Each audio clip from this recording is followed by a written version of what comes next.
Buenas tardes. Hoy vamos a desarrollar la unidad número 3, denominada muestreo. Son objetivos de esta unidad definir el muestreo, unidad de muestreo, muestra bruta, muestra de laboratorio, muestra aleatoria. Analizar las características de la muestra bruta. Diferenciar los métodos de muestreo según el tipo de muestra. Clasificar el tipo de análisis según el tamaño de la muestra. Diferenciar los tipos de componentes de una muestra. Identificar las incertidumbres asociadas al muestreo. En esta diapositiva vemos una pileta de tratamiento de efluentes o aguas residuales y también un cono de IMOV que está mostrándonos de qué manera está sedimentando una muestra de todo este volumen de aguas residuales que están siendo tratadas. Es importante entender que en una pileta de tratamiento de efluentes generalmente se disponen de dos etapas. Una etapa anaeróbica, que es la que corresponde a la acción microbiana de los lodos activados, que permiten la degradación de la materia orgánica, y una posterior etapa donde el sobrenadante o el líquido más claro debe ser tratado con oxígeno, se insufla oxígeno para rebajar al mínimo la presencia de materias orgánicas que podrían llegar a competir con los organismos vivos si es que estas aguas residuales tratadas son enviadas de vuelta a los cauces de aguas naturales. Por eso, recolectar una muestra representativa es uno de los aspectos más importantes del análisis químico. Y para poder manejarnos de manera conveniente, tenemos que manejar cierta terminología básica. Recordando que el muestreo es un proceso, y es un proceso mediante el cual se toma una fracción representativa del material cuya composición es de interés. Es importante entender que este muestreo, al ser un proceso, debe estar planificado de acuerdo al tipo de material que se va a muestrear. La unidad de muestreo, denominada también incremento de muestreo, es el elemento seleccionado para el análisis. O sea, son las porciones del total que vamos nosotros retirando para conformar lo que se llama la muestra bruta o muestra compuesta. La muestra bruta, denominada también muestra compuesta, es el conjunto de unidades de muestreo o de incrementos de muestreo. Normalmente esta muestra bruta puede llegar a ser de un volumen bastante grande o de una masa bastante difícil de manejar. Por eso es importante realizar un tratamiento apropiado para lograr la muestra de laboratorio. La muestra de laboratorio realmente es el material con el cual se trabaja en el análisis químico. Es el material resultante de la reducción y de la homogeneización de la muestra bruta. Por último, es importante mencionar a qué se le denomina muestra aleatoria. Y la muestra aleatoria es el material que se obtiene de la selección aleatoria de las unidades de muestreo. Lo importante aquí es destacar que la palabra aleatoria no es sinónima de azar.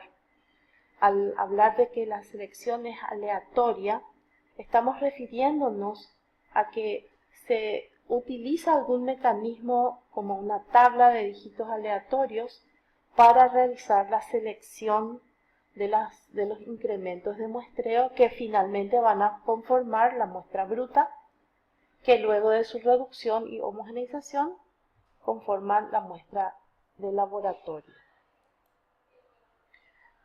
Los objetivos estadísticos del muestreo son básicamente obtener un espécimen, un material, cuya media muestral y cuya varianza muestral sean buenos estimadores de de la composición media real del material y de la varianza poblacional que corresponde al total del material que estamos tratando de caracterizar.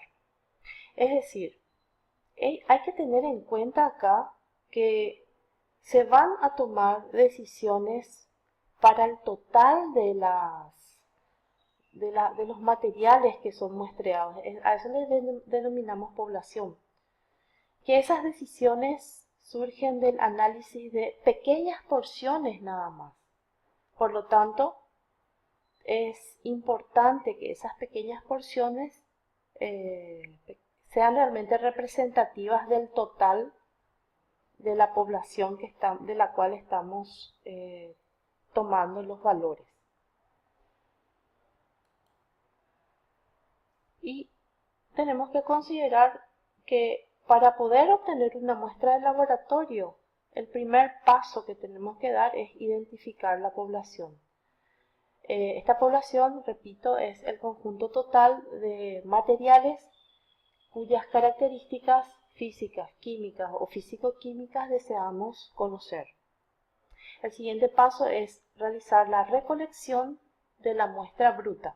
La muestra bruta o la muestra compuesta dijimos que corresponde al conjunto total de incrementos de muestreo que consideramos para representar al resto de la población. Y la tercera etapa es justamente reducir dicha muestra bruta a una muestra de laboratorio, como para que pueda ser fácil su manejo. Cuando tenemos muestras reales, hay muchos factores que debemos considerar.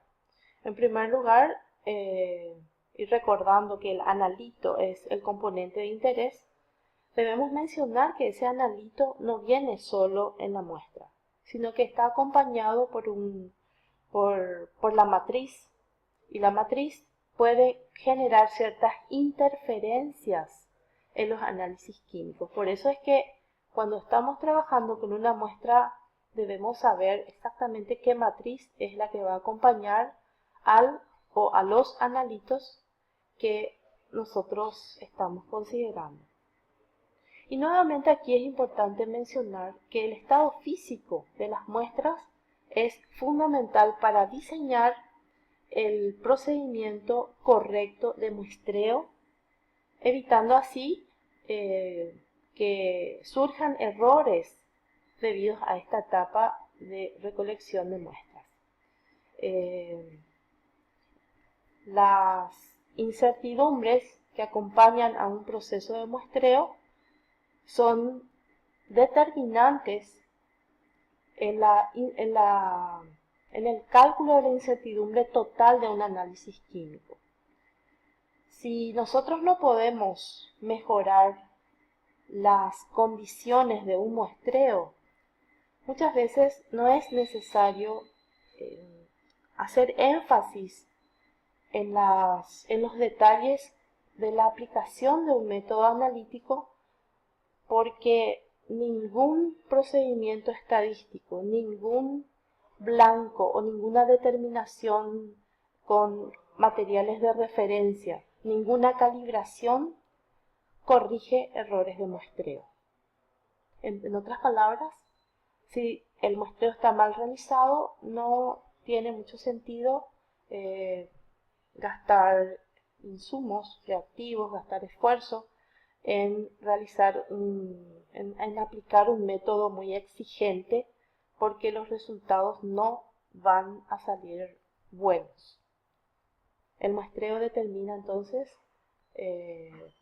la exactitud de todas las determinaciones analíticas, siempre y cuando se tengan cuidado en la aplicación de todos los procedimientos para evitar la presencia de errores sistemáticos en el análisis. Es común realizar la clasificación de los métodos analíticos diciendo que podemos obtener resultados cualitativos o cuantitativos. Eso da origen a decir que hay métodos cuantitativos y métodos cualitativos de análisis. Pero también es importante realizar la clasificación de los métodos analíticos considerando el tamaño de la muestra. Eso origina estas 4 categorías que nos permiten ver que cuando hablamos de macroanálisis, el tamaño de la muestra es superior a 0,1 gramo. Si estamos hablando del semi-microanálisis, la muestra tiene un tamaño comprendido entre 0,01 gramo a 0,1 gramo. En el microanálisis, nuestra muestra tiene un tamaño mucho más pequeño, de 1 por 10 a la menos 4 hasta 1 por 10 a la menos 2 gramos. Y por debajo de 1 por 10 a la menos 4 gramos estamos hablando ya del ultramicroanálisis. El componente de interés también puede dar origen a una clasificación considerando la cantidad de analito y el tipo de componente que tenemos. Así, si es que tenemos una cantidad de analito que va del 1 al 100%, el analito es un componente principal. Si el analito tenemos entre 100 partes por millón hasta 1% nada más, entonces es un componente menor. Si el analito está presente en una parte por billón a 100 partes por millón, se denomina componente traza y es ultra traza cuando está por debajo de una parte por billón el analito que nos interesa en nuestra muestra. Aquí tenemos un set de accesorios que se utilizan para el muestreo de suelos. Y acá tenemos un muestreador de polvos que básicamente es una cuchara con filo que se clava en los sacos de harina, de polvo, incluso de granos. Se pueden emplear este tipo de muestreadores también. Y muchos elementos. Cada set de elementos va a depender, como dijimos hoy, del estado físico de los especímenes que se tienen que muestrear. Y tenemos aquí algunos enlaces que permiten leer los procedimientos de muestreo, por ejemplo, cómo podemos hacer el muestreo del cemento Portland, cómo podemos hacer el muestreo de aguas. Aquí hay aguas residuales, aguas de cauces naturales, aguas de consumo, agua potable, y también el muestreo de PVC en aceites dieléctricos que se emplean básicamente para los transformadores.